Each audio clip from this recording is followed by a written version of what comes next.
नमस्कार दोस्तों, हमारे चैनल में आपका फिर से स्वागत है। दोस्तों, जैसे कि आपको मालूम है कि शेयर बाजार में शेयर की कीमत कई फैक्टर्स पर निर्भर करती है। एक तो फंडामेंटल फैक्टर्स होते हैं जो कि माइक्रो लेवल पे भी होते हैं, जो कि मैक्रो लेवल पे होते हैं, उस इंडस्ट्री से संबंधित, उस फैक्ट्री से संबंधित, उस कंपनी से संबंधित होते हैं। उसमें से मेन फैक्टर होते हैं उस कंपनी का क्या प्रोडक्ट है, इंडस्ट्री में उस कंपनी की क्या स्थिति है और उसका प्रॉफिटेबिलिटी कितनी है, उसका एफिशिएंसी पैरामीटर में वो कहाँ बैठती है। ये सब फैक्टर्स की वजह से उस कंपनी के शेयर का मूल्य निर्धारण होता है। उस कंपनी की मैनेजमेंट कैसी है, उसका मैनेजमेंट की पॉलिसीज़ कैसी हैं, टेक्नोलॉजी को अडॉप्ट करने के लिए उसका क्या सिस्टम है, क्या नई नई टेक्नोलॉजी और नए नए प्रोडक्ट्स को वो डेवलप करते हैं, इंट्रोड्यूस करते हैं। तो ये सब चीज़ों पर निर्भर करता है उस कंपनी की परफॉर्मेंस लॉन्ग रन में। यदि कंपनी समय के हिसाब से या कंज्यूमर का मूड चेंज होने पर वो अपने प्रोडक्ट में उस हिसाब से कोई इम्प्रूवमेंट नहीं करती, तो उस कंपनी के प्रोडक्ट ज़्यादा दिन तक नहीं चलेंगे और कंपनी की प्रॉफिटेबिलिटी धीरे धीरे से कम होती जाएगी और एक दिन कंपनी प्रॉफिटेबल नहीं रहेगी, तो उसका शेयर ऑटोमेटिकली नीचे चला जाएगा। दूसरा, मैक्रो इकोनॉमिक फैक्टर होते हैं जिसमें कि इकोनॉमी कैसे परफॉर्म कर रही है, इसमें मुद्रास्फीति या महंगाई की दर क्या है, उस मार्केट में क्या लिक्विडिटी की पोजीशन है, इन्वेस्टर्स का जो प्रेफरेंसेस हैं वो किस तरफ को है, और इंटरेस्ट रेट कैसा है, क्या कम इंटरेस्ट रेट है या ज़्यादा है। यदि कम इंटरेस्ट रेट होगा तो इंडस्ट्री को सस्ते दर पर लोन मिलेंगे और उन लोन से वो सस्ते दर पर कम कॉस्ट पर अपना प्रोडक्शन कर सकते हैं। मैक्रो फैक्टर में ही ट्रेड साइकिल भी होता है, इकोनॉमी में कौन सा ट्रेड साइकिल चल रहा है। यदि बूम पीरियड है, इकोनॉमी ऊपर जा रही है या रिसेशन की तरफ जा रही, डिप्रेशन की तरफ जा रही, वो सब पे भी निर्भर करता है शेयर मार्केट के प्राइसेस। ये फंडामेंटल फैक्टर के अलावा दूसरे एक्सटर्नल फैक्टर्स होते हैं। कभी कभी किसी देश की वो कंपनी का प्रोडक्ट अच्छा हो, देश की परिस्थिति ठीक हो, इंडस्ट्री के फेवर में हो, उसके बावजूद भी शेयर की प्राइसेस में अचानक चेंजेस आ जाती हैं। उसका कारण होता है कि कभी एक्सटर्नल वॉर हो गई या नेचुरल कैलेमिटी जैसे फ्लड या अर्थक्वेक इत्यादि, ये इंसिडेंटल फैक्टर्स होते हैं जिसकी वजह से भी शेयर मार्केट और शेयर के प्राइसेस निर्भर करते हैं। कुछ फैक्टर ऐसे होते हैं जो कि ना फंडामेंटल पे निर्भर करते हैं, ना इंसिडेंटल और एक्सीडेंटल पे निर्भर करते हैं, बल्कि वो आर्टिफिशियल फैक्टर होते हैं जो कि कभी कभी स्पेकुलेटर द्वारा या ऑपरेटर्स द्वारा किसी शेयर की कीमत धीरे धीरे बढ़ाई जाती है। उसमें प्राइस रिगिंग की जो मॉडस ऑपरेंडी होती है, वो कुछ ब्रोकर्स या कुछ ऑपरेटर्स एक कार्टेल बना देते हैं और वो कुछ शेयर जिसमें कि कम इन्वेस्टमेंट की ज़रूरत पड़ती है या पेनी शेयर होते हैं या जिनको मल्टी बैगर भी बोलते हैं, उन शेयर को पकड़ लेते हैं और उसकी बड़ी सी होल्डिंग करके उसके बाद वो मार्केट में रूमर फैलाते हैं कि इस कंपनी का शेयर बड़ी जल्दी बढ़ने वाला है, इसकी ये प्रॉफिटेबिलिटी है। उसके लिए टिप्स मार्केट में जारी करते हैं। आज की डेट में टिप्स जारी करने के लिए बल्क एसएमएस का एक सिस्टम है कि वो बल्क एसएमएस के थ्रू सभी के मोबाइल पे, फ़ोन पे भेज देते हैं, जिसमें कि कई रिटेल इन्वेस्टर्स झांसे में आ जाते हैं और वो उन पर इन्वेस्ट कर बैठते हैं। जैसे ही मार्केट में इन्वेस्टर्स आते हैं उन पेनी शेयर को खरीदने के लिए, वो शेयर के मोमेंट को और तेज़ करते हैं, फिर उसकी बल्क बाइंग सेलिंग या कभी कभी शेडो झूठी बाइंग करके एक लेवल पे खरीद करके दूसरे लेवल पर बेच देते हैं, ताकि रिटेल इन्वेस्टर्स इस झांसे में आ जाएं कि इस शेयर की कीमत आज इतनी ज़्यादा बढ़ गई है और ये बड़ी तेज़ी से बढ़ रहा है, इसको खरीद लेना चाहिए। इस ऑपरेशन में वो कई बार 2 रुपये का शेयर होगा, उसकी कीमत 100 रुपये तक भी पहुंचा देते हैं और जो उनका टारगेटेड लेवल होता है उस लेवल पे पहुंचने के बाद वो अपनी होल्डिंग ख़त्म कर देते हैं, वो मार्केट में निकाल देते हैं, अपना प्रॉफिट बुक कर लेते हैं और फिर उसके बाद उस शेयर को छोड़ देते हैं। जैसे ही ऑपरेटर या स्पेकुलेटर उस शेयर में स्पेकुलेशन करना बंद कर दें तो उस शेयर की कीमत धीरे धीरे डाउन होती जाती है और वो फिर अपने पुराने वाले लेवल पे आ जाता है। अक्सर जो ये इस टाइप के ऑपरेटर होते हैं वो बुल मार्केट में जिस टाइम रिटेलर के दिमाग में यूफोरिया होता है शेयर मार्केट के लिए, उसी दौरान ये इस टाइप की माल प्रैक्टिसेस करते हैं। अनफॉर्चुनेटली हिंदुस्तान में ऐसे ऑपरेटर्स को पकड़ने के लिए बहुत ही सख्त कानून नहीं है, जिसकी वजह से लोगों के साथ ऑपरेटर्स लगातार धोखाधड़ी करते रहते हैं, प्राइस रिगिंग करके अपना प्रॉफिट बुक कर लेते हैं और आम जनता इनका शिकार बन जाती है। इस प्रॉफिट रिगिंग के पीछे कुछ ह्यूमन साइकोलॉजी है जो कि रिटेलर्स की साइकोलॉजी होती है, जिसमें 4-5 बातें हैं। जो पहला फैक्टर ये होता है कि कभी भी रिटेल इन्वेस्टर जो पहली बार या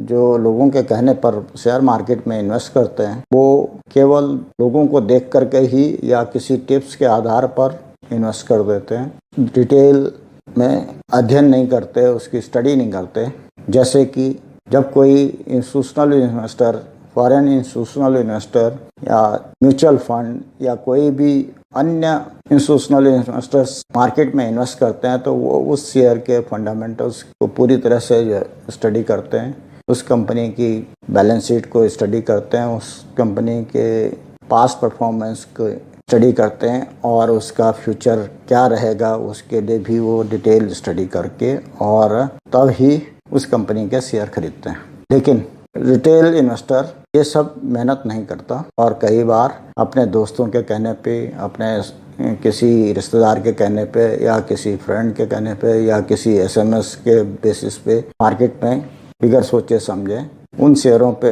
इन्वेस्ट कर देते हैं, जिनका कि कई बार उन्होंने नाम भी नहीं सुना होगा। उस कंपनी का क्या प्रोडक्ट है उनको ये नहीं मालूम, वो उसका सेल्स का लेवल पिछले सालों में क्या था वो भी कुछ नहीं मालूम। बिगर उस कंपनी की कोई जांच पड़ताल किए हुए वो उन शेयरों को खरीद देते हैं और जब ऑपरेटर्स अपना काम पूरा कर लेते हैं और उनको काफ़ी महंगे दाम पर बेच देते हैं तो फिर उसके बाद रिटेलर्स को समझ में आती है कि उनके पास जो शेयर खरीदे गए हैं वो उतने वैल्यू के नहीं है जितने की होना चाहिए। इस साइकोलॉजी को वो बहुत अच्छी तरह से जान करके ऑपरेटर्स काम करते हैं। रिटेलर्स की एक साइकोलॉजी और होती है जिसको कहा जाता है फोमो फियर। फोमो का मतलब होता है फियर ऑफ मिसिंग आउट। तब कभी कोई रिटेलर किसी भी शेयर को मार्केट में बढ़ती हुई शेयर मार्केट में खरीदता है तो वो थोड़े से ही प्रॉफिट होने पर उसको बेच देता है, फिर कुछ दिन रुक जाता है, फिर उस शेयर को वॉच करता है, फिर देखता है कि वो और ऊपर चला गया,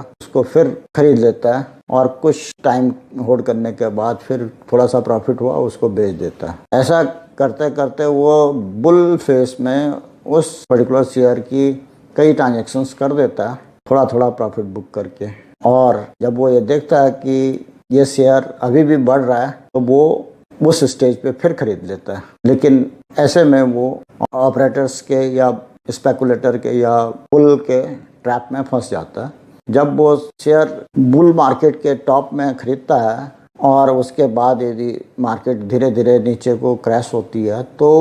वो बेचने की स्थिति में भी नहीं रहता, क्योंकि उसको उस शेयर पे लॉस होना शुरू हो जाता है और वो मार्केट से आउट नहीं होता और अल्टीमेटली रिटेल इन्वेस्टर्स बाद में उस शेयर को काफ़ी बड़े लॉस पर बेचता है। दोस्तों, ये दूसरी साइकी है रिटेल इन्वेस्टर्स की, जिसकी वजह से 90% रिटेल इन्वेस्टर्स शेयर मार्केट में लॉस में काम करते हैं। थर्ड जो साइकोलॉजी पे जो देखा गया है तो कहते हैं हर्ड मेंटेलिटी। जब कभी शेयर मार्केट में बूम हो रहा हो, शेयर के प्राइसेस बढ़ रही हों तो काफ़ी लोग मार्केट में घुस जाते हैं, काफ़ी रिटेल इन्वेस्टर्स मार्केट में आ जाते हैं और वो शेयरों को किसी भी दाम पर खरीद लेते हैं, जबकि कई बार उस कंपनी की पोजीशन फंडामेंटली उतनी स्ट्रांग नहीं होती और उसका फ्यूचर भी बहुत ज़्यादा ब्राइट नहीं होता, लेकिन वो उन शेयरों को होल्ड कर लेते हैं और उस हार्ड मेंटेलिटी की वजह से वो कभी कभी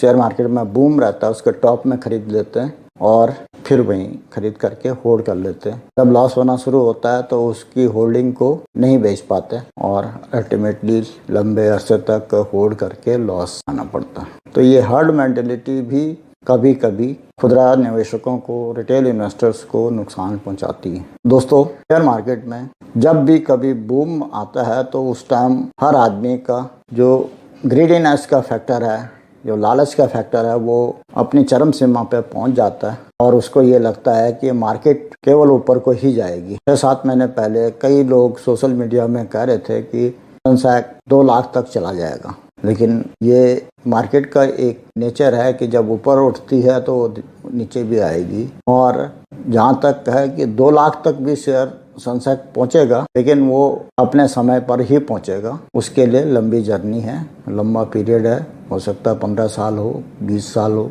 लेकिन जो भी शेयर मार्केट में रिटेल इन्वेस्टर्स आता है वो लालच की वजह से, जल्दी प्रॉफिट बनाने की वजह से अपने इन्वेस्टमेंट को फंसा लेता है। 5वां जो साइकोलॉजिकल फैक्टर है वो फियर फैक्टर है। जैसे कि मैंने फोमो फैक्टर अभी डिस्कस किया था, उसी में फियर ऐसा फैक्टर है कि जो कि रिटेल इन्वेस्टर्स को ज़्यादा नुकसान पहुंचाता है, क्योंकि वो स्टडी के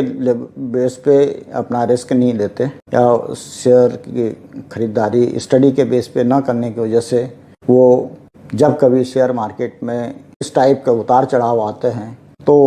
उस टाइम पैनिक क्रिएट हो जाता है। उस पैनिक में वो एकदम से घबरा करके, डर के मारे अपनी होल्डिंग बेच देता है और कई बार तो उसको समझ में भी नहीं आता कि लॉन्ग रन में इसका क्या इम्पैक्ट रहेगा। जैसा कि कुछ लोगों के साथ कोरोना के शुरुआती दौर में मार्च 2020 में लॉकडाउन लगने के बाद अचानक ही लोगों ने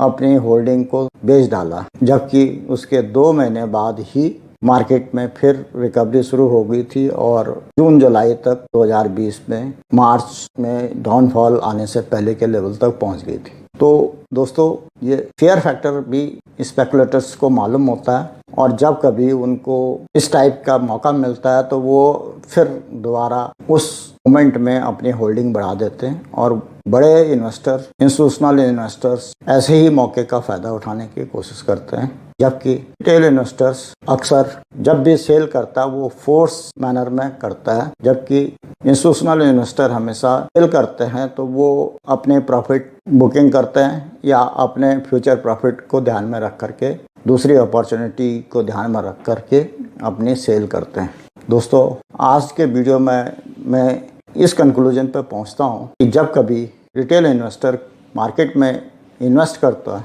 वो अपनी सेल्फ की स्टडी करे या म्यूचुअल फंड के द्वारा ही इन्वेस्ट करें। बेहतर यही होगा कि शुरुआती दौर में नया इन्वेस्टर हमेशा म्यूचुअल फंड के SIP या म्यूचुअल फंड की इन्वेस्टमेंट ही करें और जब धीरे धीरे उन्हें मार्केट का थोड़ा नॉलेज हो जाए तो वो फिर डायरेक्ट इन्वेस्टमेंट भी कर सकते हैं। जहाँ तक हो सके रिटेल इन्वेस्टर्स को न केवल इन्वेस्टमेंट करने का तरीका आना चाहिए बल्कि